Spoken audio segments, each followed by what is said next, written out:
ఇంకొకరి చేతి నుండి ఉప్పు తీసుకోవడం, నువ్వులు తీసుకోవడం, నిమ్మకాయలు తీసుకోవడం ఈ సంస్కృతిలో చెయ్యరు. ఎందుకంటే ఈ మూడింటితో మంచి చేయొచ్చు, చెడు చేయొచ్చు. మంచి శక్తిని నింపినా తీసుకుంటుంది, చెడు శక్తిని నింపినా తీసుకుంటుంది.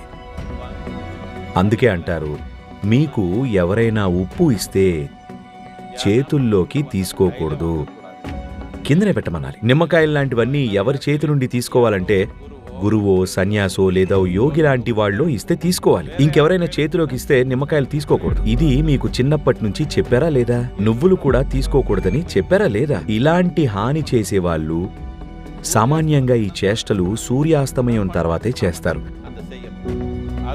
అందుకే ఆ సమయం తర్వాత ఇవి ఎవరి దగ్గర తీసుకోకూడదు.